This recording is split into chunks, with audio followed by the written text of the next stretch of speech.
Assalamualaikum warahmatullahi wabarakatuh. Kita bertemu kembali di materi biologi. Nah, kali ini kita akan membahas tentang reaksi gelap.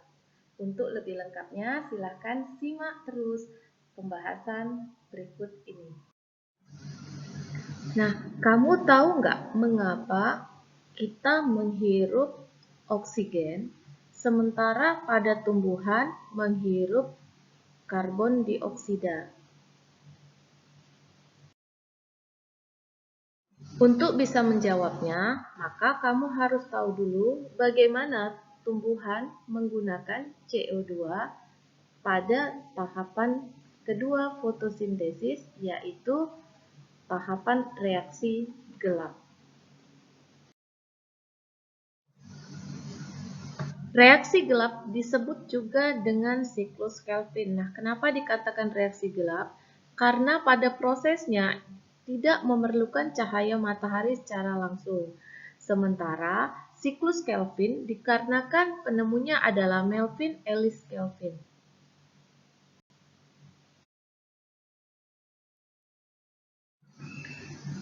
Reaksi gelap pada fotosintesis ini terjadi setelah reaksi terang.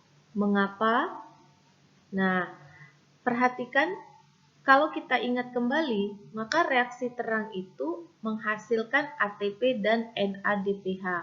Nah, ATP dan NADPH inilah nantinya yang masuk ke dalam reaksi gelap sebagai sumber energi.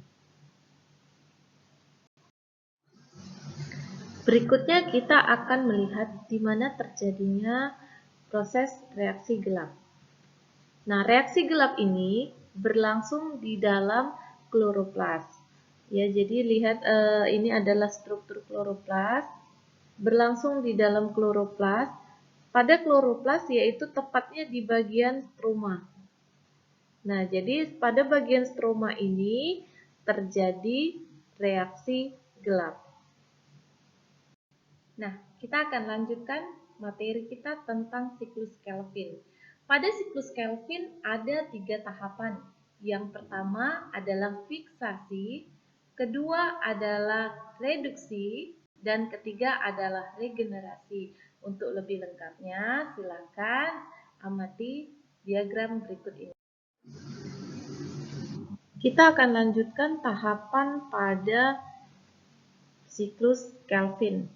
Siklus Kelvin sendiri ada 3 tahapan. Yang pertama fiksasi CO2. Nah, ini diawali dengan pengikatan CO2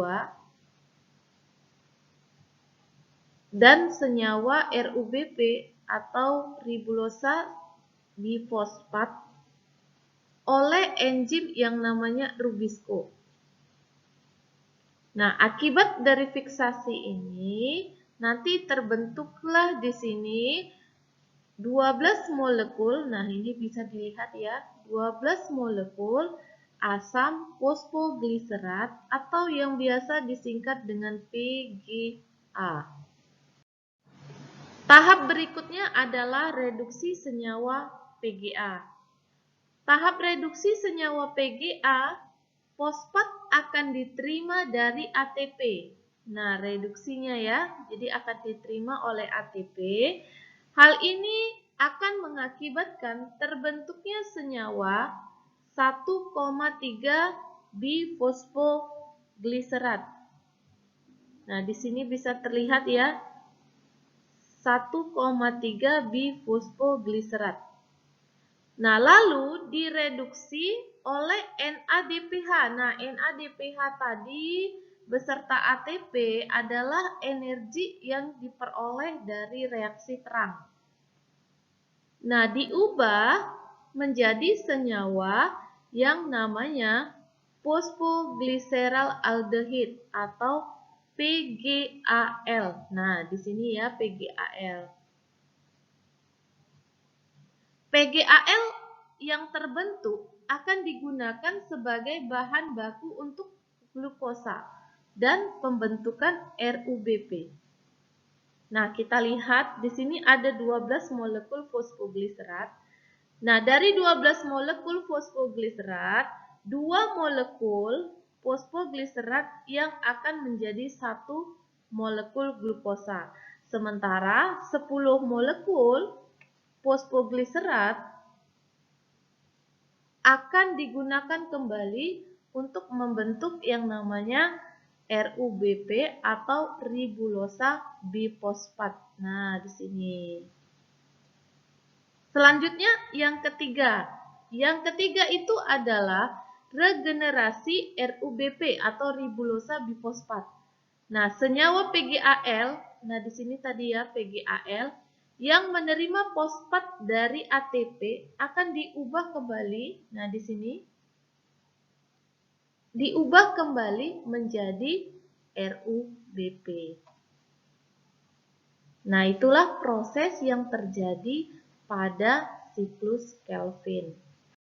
Sekarang, mari kita simpulkan tentang reaksi gelap.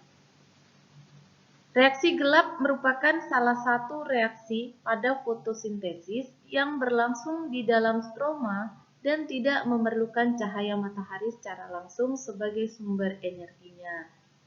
Pada reaksi gelap ini akan dilibatkan karbon dioksida, ATP, serta NADPH. Reaksi gelap sendiri terdiri dari 3 tahapan, yaitu fiksasi, reduksi, dan regenerasi. Nah, hasil akhirnya adalah glukosa. Demikian tadi pembahasan materi kita tentang reaksi gelap. Sampai jumpa di materi berikutnya. Wassalamualaikum warahmatullahi wabarakatuh.